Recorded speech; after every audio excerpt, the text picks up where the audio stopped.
Queridos irmãos e irmãs, a paz do Senhor Jesus, amém? Glória a Deus, é motivo de muita honra e alegria estar nesta noite juntamente com os irmãos, reunidos em um só propósito, que é adorar, engrandecer, glorificar e exaltar o nome do nosso Senhor, pois somente Ele é digno de honra, glória, louvor e adoração. Convido os irmãos a abrir as vossas Bíblias, livro do profeta Isaías, capítulo de número 6, verso de número até o verso 8. Enquanto vocês procuram, quero aqui louvar a Deus pela vida do pastor Joase, que nos concedeu esta oportunidade. Deus seja louvado pela tua vida, pastor, amém? É uma honra estar aqui nesta casa, sabe o quanto eu amo esta casa. Deus seja louvado pela vida de cada um dos irmãos obreiros que está aqui na tribuna. Deus seja louvado, amém? Os demais membros desta casa, visitante, Deus seja louvado pela vida de cada um de vocês, amém? Glórias a Deus. Louva a Deus pela vida da minha digníssima também que está ali. Deus seja louvado pela tua vida, meu amor, amém? Glórias a Deus. Esqueci de falar de alguém, me perdoe em nome de Jesus, amém? Capítulo 6, verso 1, 2, 3, 4, 5, 6, 7 e 8. Estarei fazendo menção do texto. Os irmãos acompanhem no seu exemplar no nome de Jesus. Do ano em que morreu o rei Uzias, eu vi também o Senhor assentado sobre um alto e sublime trono, e a cauda do seu manto enchia o templo. Serafins estavam por cima dele, e cada um tinha 6 asas, com 2 cobria os rostos, com 2 cobria os pés, e com 2 voavam, e clamavam uns aos outros, dizendo: Santo, Santo, Santo é o Senhor dos exércitos, a terra está cheia da tua glória. E os umbrais das portas se moveram à voz do que clamava, e a casa se encheu de fumaça. Então eu disse: ai de mim, pois estou perdido, porque eu sou um homem de lábios impuros, e habito no meio de um povo de impuros lábios. E os meus olhos viram o Rei, o Senhor dos exércitos. Porém um dos serafins voou para mim, trazendo na mão uma brasa viva, que tirara do altar com uma tenaz. E com a brasa tocou a minha boca, e disse: eis que isso tocou os teus lábios, a tua iniquidade foi tirada, e expiado o teu pecado. Depois disso ouvi uma voz do Senhor, que dizia: a quem enviarei, e quem há de ir por nós? Então disse eu: eis-me aqui, envia-me a mim. Os irmãos podem se sentar no nome de Jesus. Glórias a Deus. Queridos e amados irmãos e irmãs que me ouvem nesta noite, sabemos muito bem que o profeta Isaías, na qual é conhecido ou intitulado por muitos teólogos como o profeta messiânico, foi alguém que foi levantado por Deus, a qual mais falou sobre a primeira e a segunda vinda de Cristo, e também do sacrifício vicário na cruz. O profeta Isaías, podemos ver que é o profeta que mais falou acerca do Messias prometido.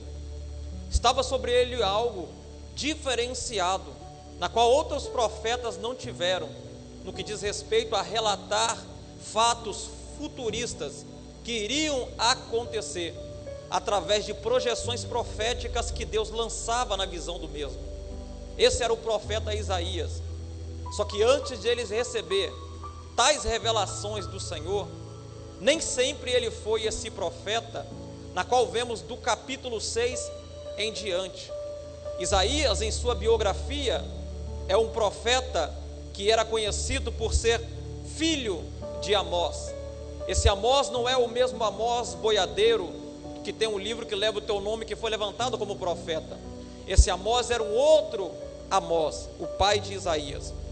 E todos nós sabemos que o tempo em que Isaías viveu, a nação de Israel enfrentava um declínio espiritual, por causa da sua idolatria e por causa da sua apostasia moral, pessoal e teológica.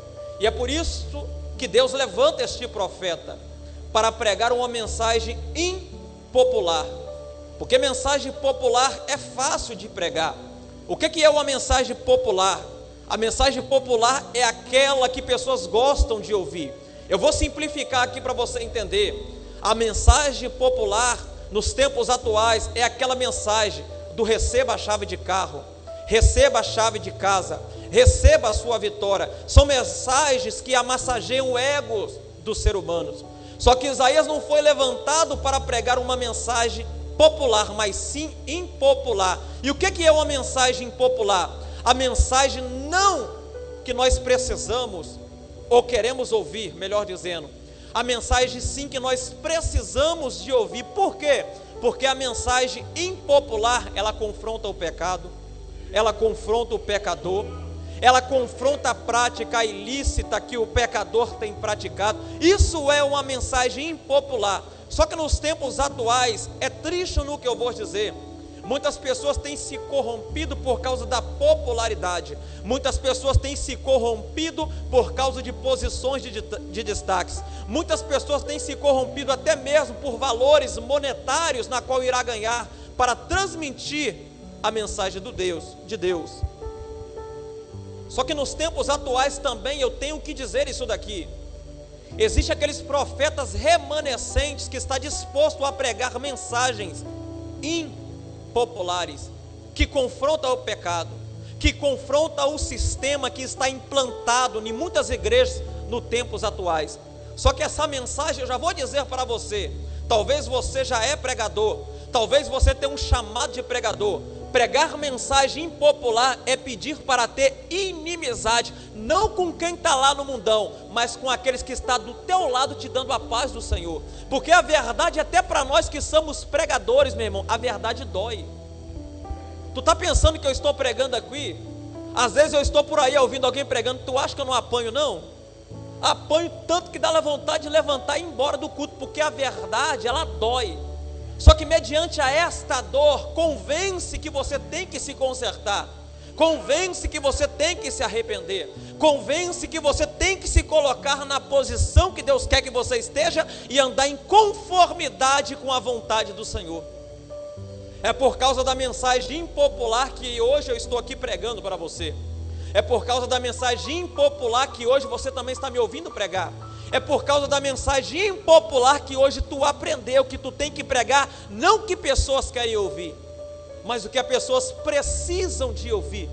Porque quando nós pregamos o que as pessoas querem ouvir, desagradamos a Deus, agradamos ao homem.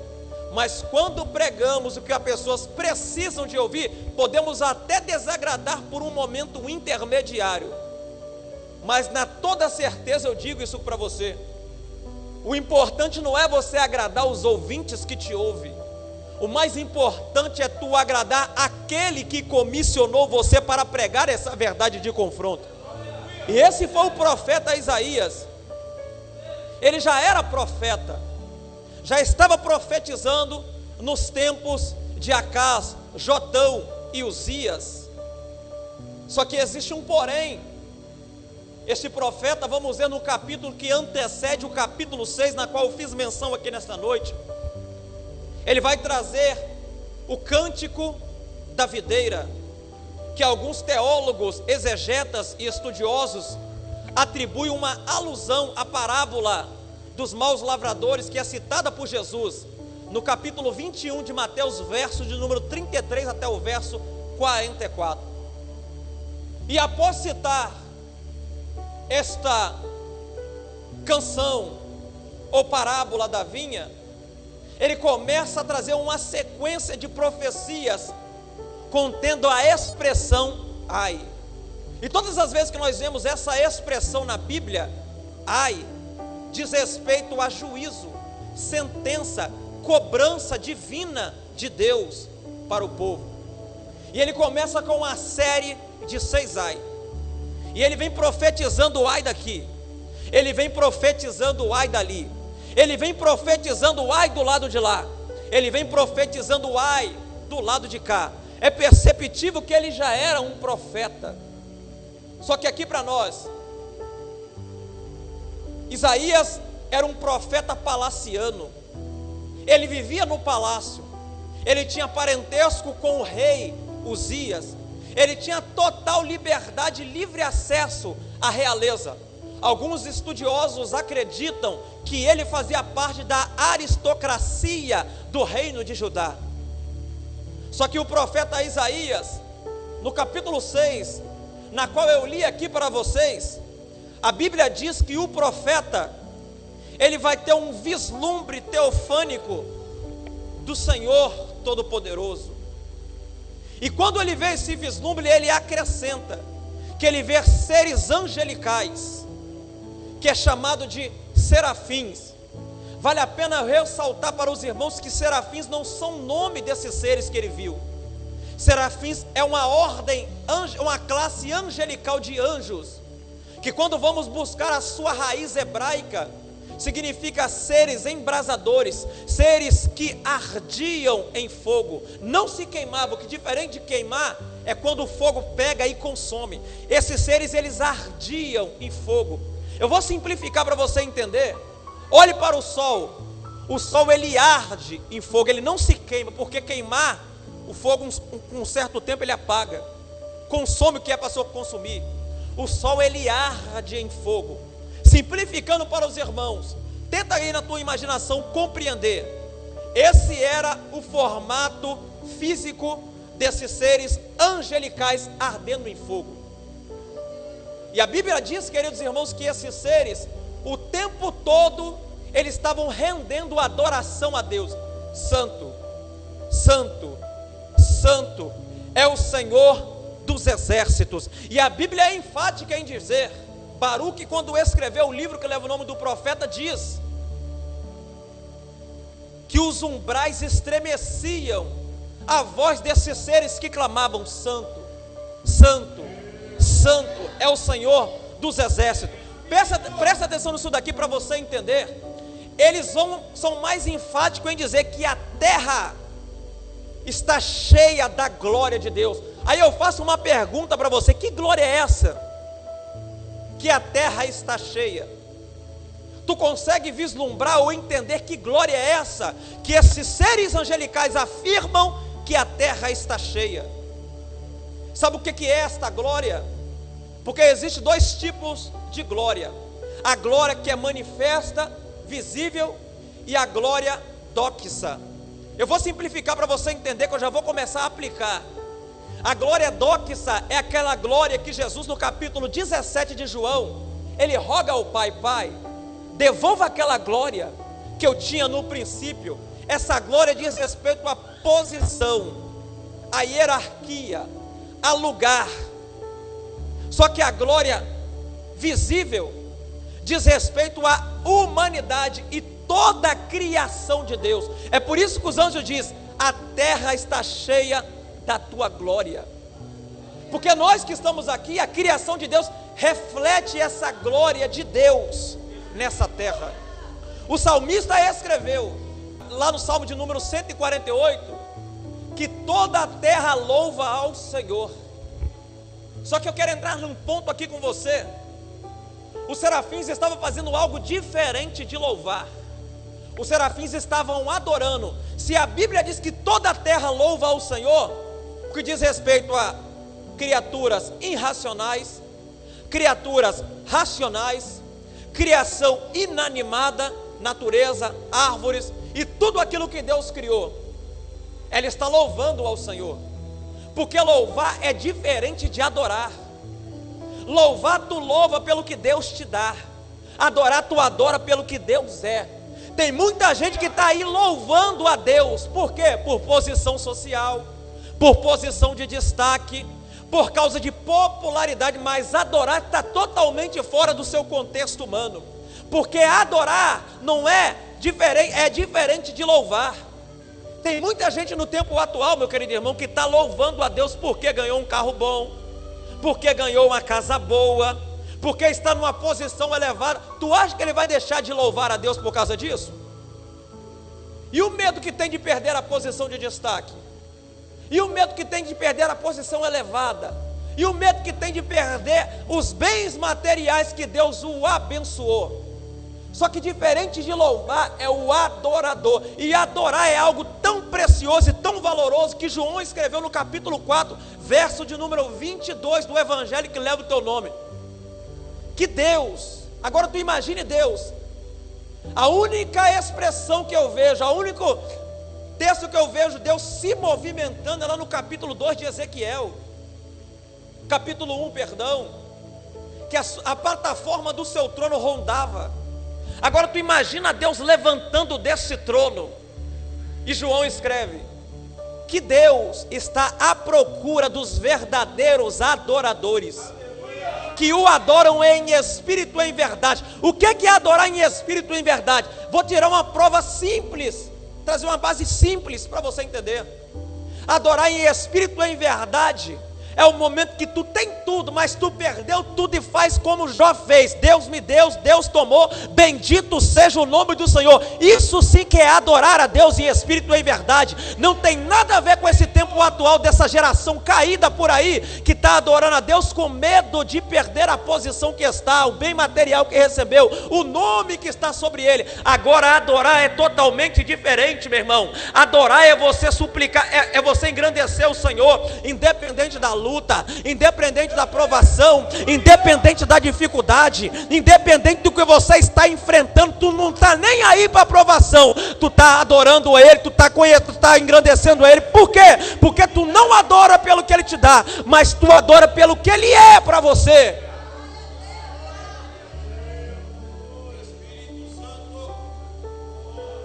Eu quero te fazer uma pergunta: o que Deus é para você? O que Ele representa para você? Ele representa um ser que outorga sobre a tua vida bênçãos materiais? Ou Ele representa um ser que te amou tanto a ponto de enviar o Filho dele para morrer por mim, por você, e por causa deste amor é digno de tu responder com a sua adoração? Só que eu vou mais além com vocês. A adoração é algo tão poderoso, algo tão fora do normal, a ponto de estremecer as estruturas do céu, porque os serafins estavam adorando, e a adoração fazia com que os umbrais da porta se movimentassem. Agora tu imagina aqui comigo, vamos conjecturar com os irmãos, olha para essa porta aqui, tu imagina ela estremecendo, tu imagina ela balançando, e a causa disso é a sua adoração. Agora pensa aqui comigo, meu irmão, se por causa desse estremecer que está acontecendo, fosse preciso você tomar uma atitude para que ela parasse de se mexer, porque certamente iria até incomodar essa porta mexendo enquanto eu estou pregando, balançando e fazendo barulho. Agora tu imagina quando você adora a Deus, se lá no céu está sendo estremecido com a glória, imagina as estruturas do mundo espiritual enquanto tu glorifica e exalta o nome de Jesus. Se lá no céu, que é um lugar santo, se lá no céu, que é um lugar que nós não vimos, Paulo escreveu que os olhos não viu e os ouvidos não os ouviu, é o que está lá reservado. Agora tu imagina esse lugar sendo estremecido, meu irmão, de tal maneira. Imagina esse lugar santo balanceando, por causa de algo que muitas pessoas não têm ciência do poder dele: a adoração. Se tu adora a Deus na dificuldade, tu impulsiona Deus a movimentar o braço da onipotência dele ao seu favor. Se tu adora Ele nas circunstâncias que tu está vivenciando, automaticamente tu vai impulsionar Deus a tomar uma providência ao seu favor, porque a adoração verdadeira e sincera tem poder de fazer com que Deus abra o céu, abra a terra, faça o que for preciso fazer para atender o seu pedido de clamor e de misericórdia que tu pede a Ele mediante a adoração. Esse é o poder da adoração. Esse é o poder da adoração que faz com que o céu estremeça. É por isso que o diabo, ele fica nervoso e vai usar pessoas para tentar você. Sabe a situação que tu está passando por uma prova terrível, que é algo comum na vida de um crente? Sempre vai ter um que vai falar com você: ué, você não é crente? Ué, ela não é crente? Por quê? Porque Satanás fica desesperado em ver você passando porque você está passando, mas mesmo assim você está adorando, porque tu não adora pelo que ele pode te dar, tu adora pelo que ele é e representa para você. Isso sim é o verdadeiro adorador. E eu quero fazer uma pergunta retórica aqui nessa noite: tem verdadeiros adoradores dentro desta casa, será? Será que tem verdadeiros adoradores que está disposto a adorar a Deus na dificuldade? Será que tem verdadeiros adoradores que adoram a Ele, independente da circunstância momentânea que está vivenciando? Eu tenho uma notícia para te dar, meu irmão: a circunstância é período intermediário, vai passar, mas a adoração vai provocar o milagre de Deus sobre a tua vida. A adoração vai provocar com que Deus se movimenta ao seu favor. A adoração vai fazer com que Deus faça um sobrenatural acontecer, não por causa de você, mas por causa da tua adoração, para engrandecer, glorificar e exaltar o santo e poderoso nome dele.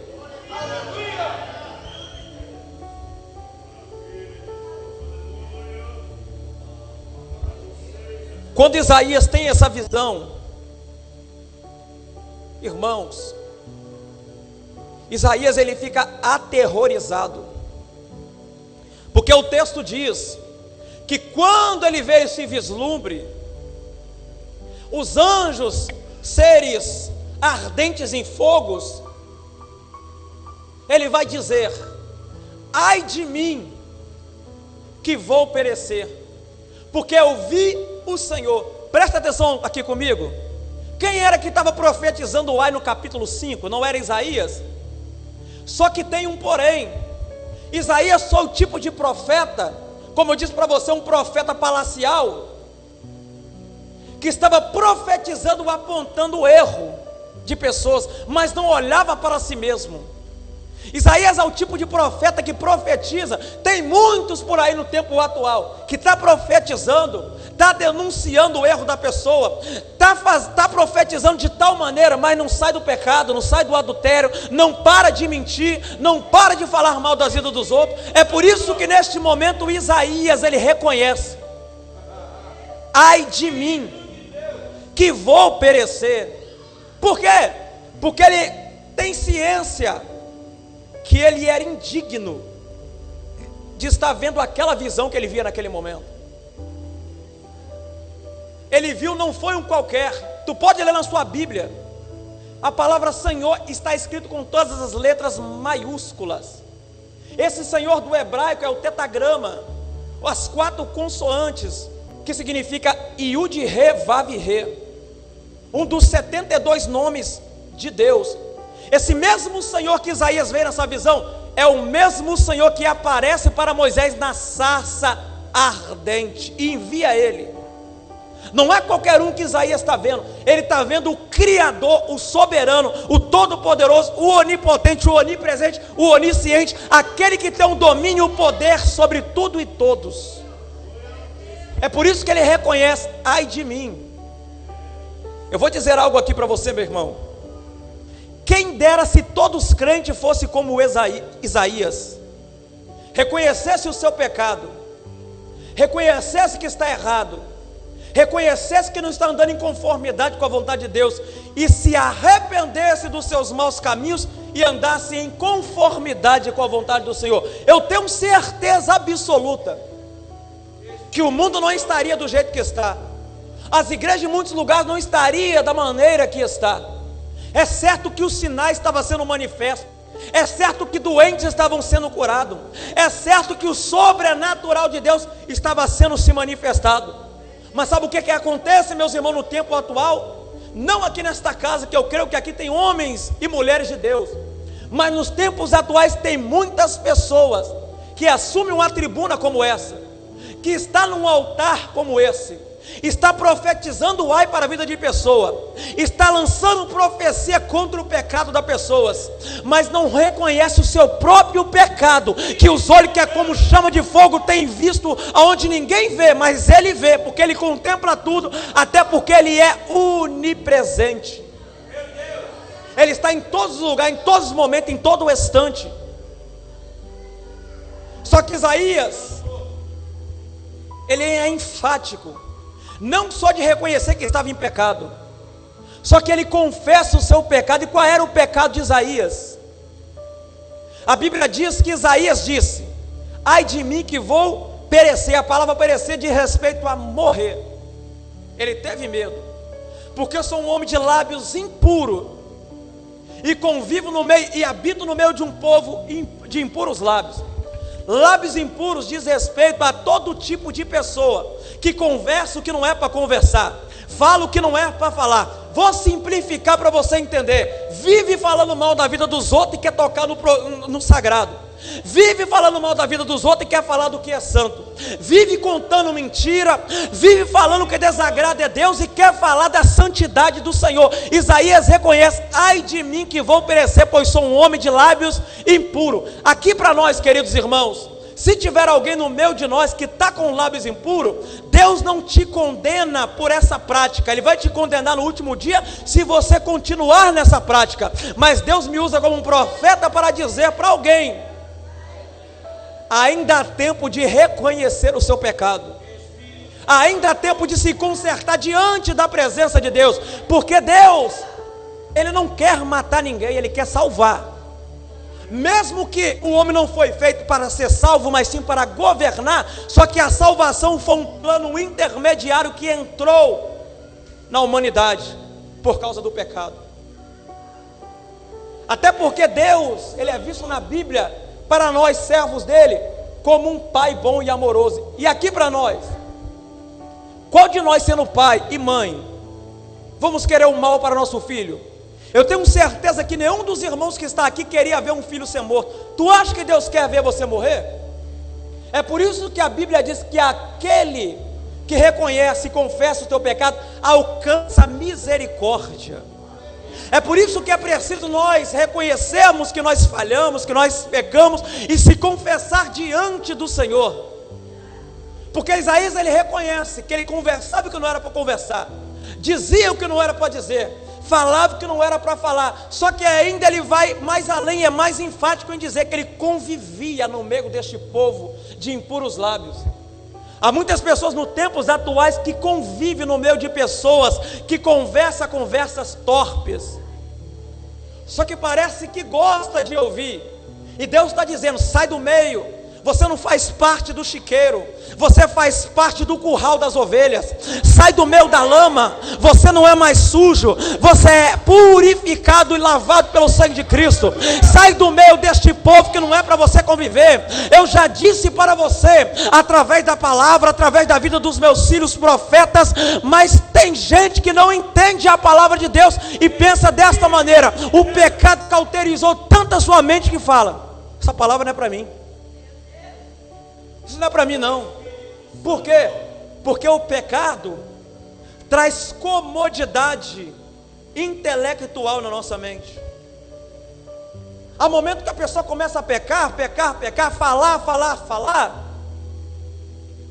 mentir, que parece que se cauteriza. Ah, não dá nada não, Deus não falou nada comigo. Ah, é? Ele não falou nada pessoalmente, mas a palavra personificada tem falado em todo instante, em todo o momento. Sai do meio deste povo, sai do meio dessa convivência, para de falar o que não é para falar. Eu não te chamei você para ser profano, eu chamei você para ser santo, e ainda comissionei você para fazer uma obra inimaginável, que está fora da sua realidade humana. É por isso que eu preciso da sua santificação, a sua separação. Sabe por que Deus requer de nós? Porque Deus conta conosco nesta obra.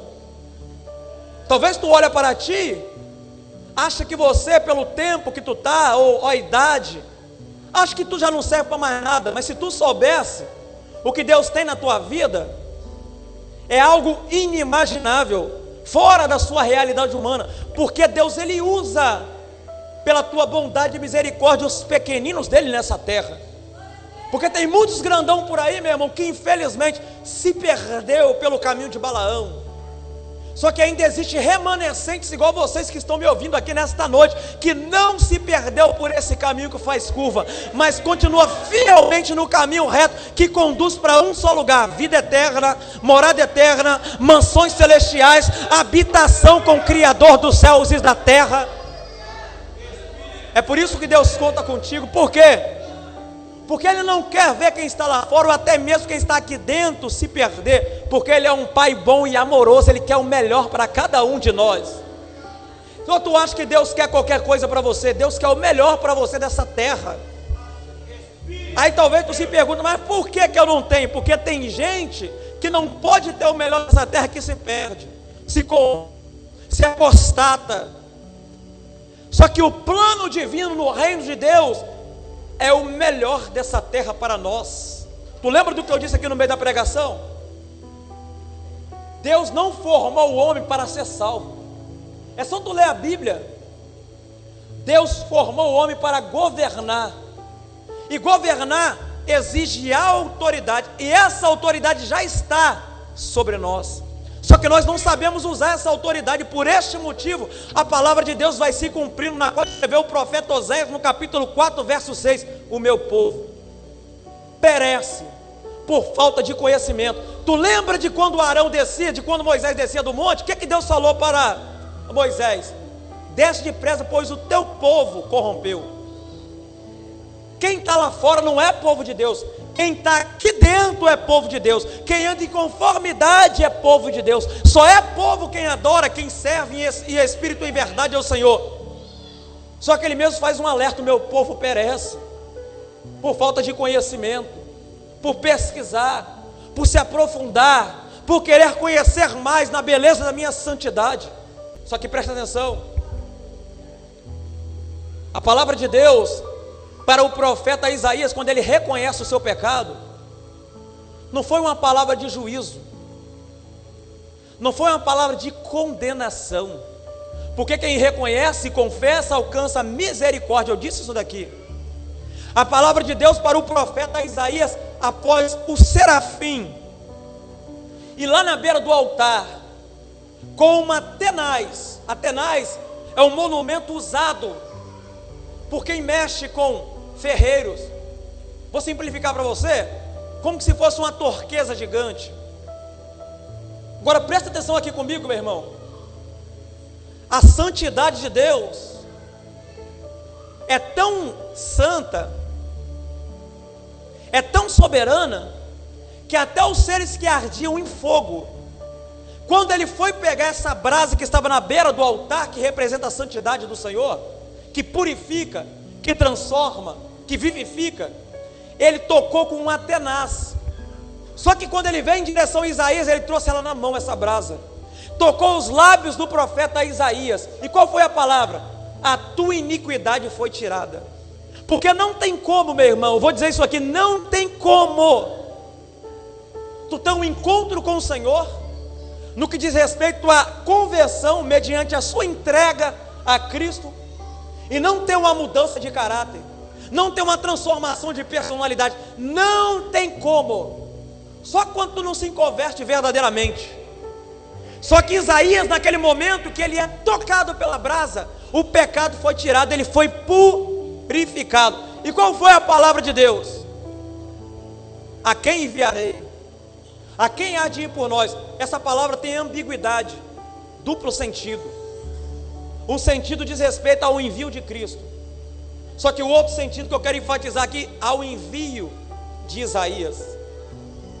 É quando Isaías ele abre a boca para dizer: eis-me aqui, envia-me a mim. Presta atenção, quando Isaías estava diante do vislumbre, a visão, ele teve medo, mas após ser purificado pela brasa que trocou os seus lábios, ele se oferece para ser enviado. Só que tem gente que não entende que quando tu é enviado por Deus, quando tu é comissionado por Ele, junto com essa comissão vai a unção, vai o poder, vai a autoridade.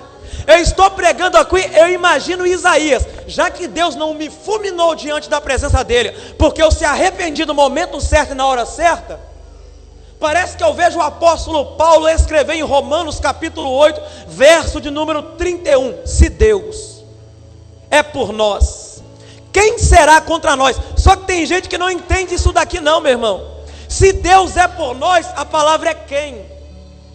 Deus disse no livro do profeta, no capítulo 43, verso 13: operando eu, quem impedirá?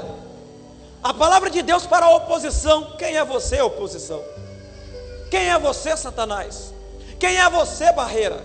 Quem é você, levante? Quem é você diante do meu poder e da minha soberania? E a palavra de Deus aos vossos corações nessa noite é: quem é o impedimento que tem impedido você de fazer a obra de Deus? Quem é a barreira que tem se posicionado à beira do caminho para impedir você de frutificar na obra de Deus?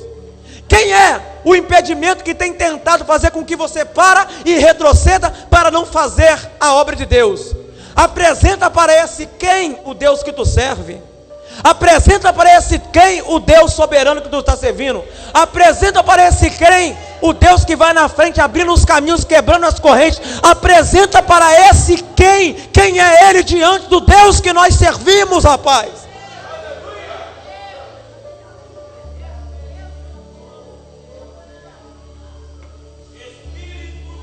Quem é o quem que está diante de você? Quem é o quem da sua vida? Quem é o quem que tem impedido, tentado parar você? Apresenta para ele quem é o Deus que tu serve. Eu duvido se o quem vai ficar diante do Deus que nós servimos. Eu duvido se o quem vai ficar diante do Deus que eu prego nessa noite aqui para vocês. Não fica, por quê? Porque ele é onipotente. E se ele é onipotente, simplificando para você, ele é invencível. Não existe ninguém que o consegue derrotar, ou sequer ter uma chance de o vencer. Esse é o Deus que eu sirvo, que você serve, e que eu vos prego nessa noite para você entender. Esse é o Deus. Tu lembra do que eu disse aqui no início? Citei 2 vezes, e é a terceira vez que eu cito. O profeta Isaías era um profeta palacial. Ele vivia no palácio. Só que quando ele é enviado, ele diz: envia-me a mim. Ele estava vendo e tendo convicção e ciência que ele teria que confrontar a sua cultura por causa da corrupção, que ele teria que confrontar os seus irmãos por causa do pecado, que ele estava indo para o tudo ou nada, para arrumar inimizade, para arrumar inimigos, para arrumar os levantes sobre a vida dele. Só que existe um porém. Foi na certeza que o Deus que o comissionou ia na frente, e não existia o quem que iria se opor. Sabe o que está faltando nos tempos atuais? Profetas dispostos, igual o profeta Isaías, a sair do palácio, da zona de comodidade, para ir em lugares que muitos não querem mais ir. Porque nos tempos atuais, é os tempos que estão vivendo de escassez, de pregadores dispostos a pregar o evangelho. Só que eu digo algo aqui, meu irmão, não sei se você vai receber, mas é algo que eu tenho que dizer para você. Pregar o evangelho, ministrar a palavra de Deus, não é algo que tu pensa: será que eu vou fazer? Será que eu sou capacidade de fazer? Será que eu tenho de fazer? Não, é uma incumbência que desde Marcos 16:15 o Senhor Jesus colocou sobre nós. Ide por todo o mundo, pregai o evangelho a toda criatura. Poder e autoridade não está em nenhum sentido limitado, porque nos tempos do profeta Isaías, o poder e a autoridade eram otorgados somente para reis, para sacerdotes e para os profetas. Mas há quase 2000 anos atrás, cumpriu a profecia do profeta Joel, que está citada no capítulo 2, verso 29 em diante, que ele derramaria o Espírito sobre toda a carne. Esse mesmo Espírito é aquele que, quando Jesus é batizado por João o Batista à beira do Rio Jordão, desce sobre ele, na qual ele mesmo lê a Escritura no capítulo 4 de Lucas, dizendo que o Espírito do Senhor está sobre ele e ungiu. Se ele ungiu, comissionou. Se ele comissionou, o poder foi liberado. Esse mesmo poder que eu estou citando aqui para vocês nos tempos da antiguidade, ele não está limitado para seu ninguém, ele está liberado num sentido ilimitado para todo crente que está disposto a ser enviado por Deus. Porque fazer a obra de Deus, meu irmão, não é só no palácio. Vou simplificar, fazer a obra de Deus não é só dentro do templo. Fazer a obra de Deus não é só dentro do bairro. Fazer a obra de Deus não é só dentro do município. Fazer a obra de Deus não é só dentro do estado, não é só dentro do país. É claro que existe uns específico para cada espaço geográfico, mas existe aqueles que têm chamada de missionário para ser enviado pelo Senhor, que Deus já usou profeta para dizer que tem obra, que tem algo para realizar, mas só que o comodismo e a comodidade não tem deixado ele sair de dentro do palácio. É isso que acontece nos tempos atuais.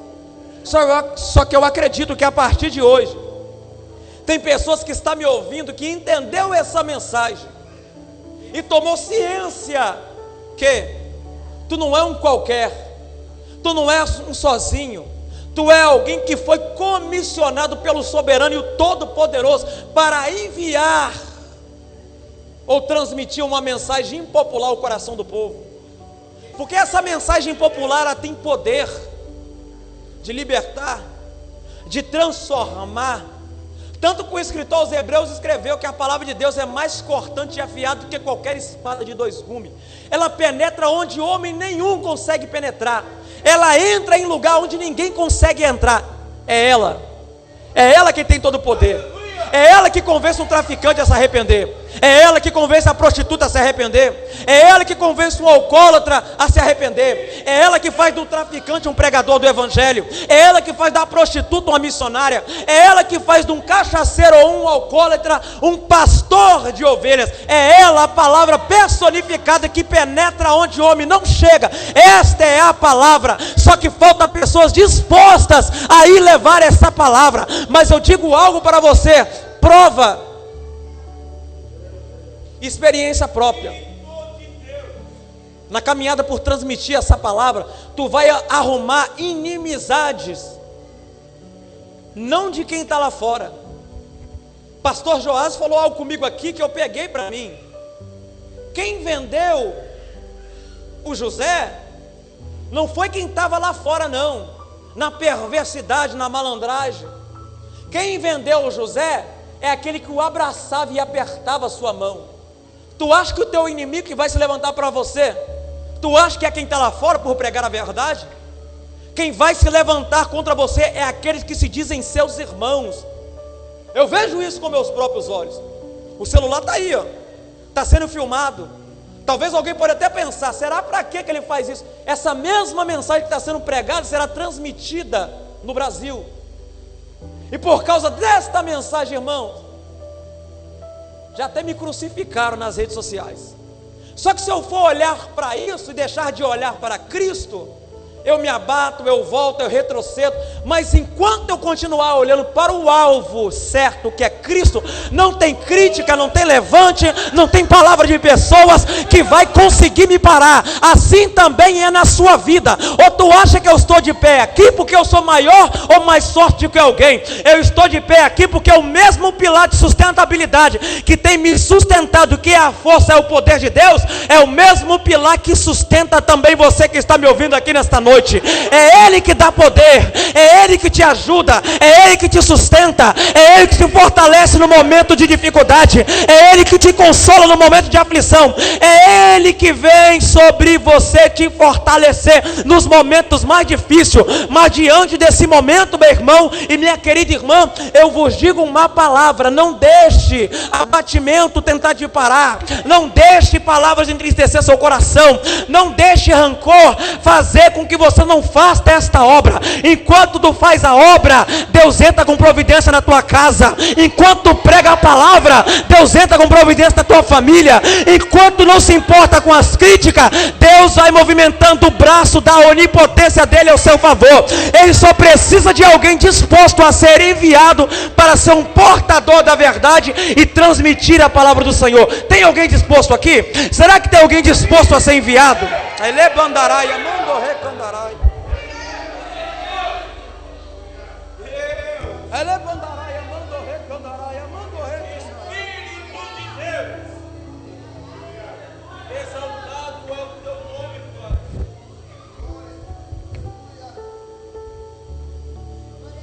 Sabe o que Deus precisa? na Bíblia que eu vejo que Deus precisa de nós.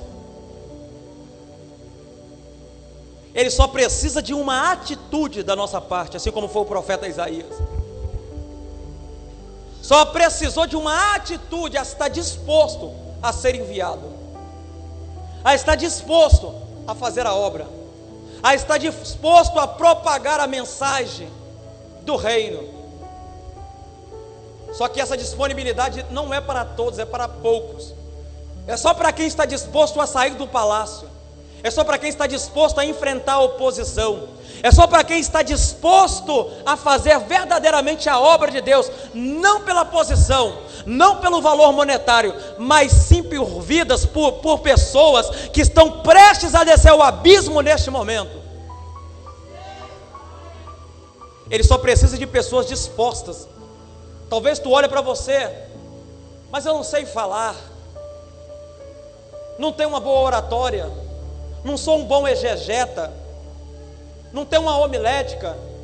Só que existe algo que tem poder de quebrar barreiras, prisões espirituais. Este algo é o poder da palavra.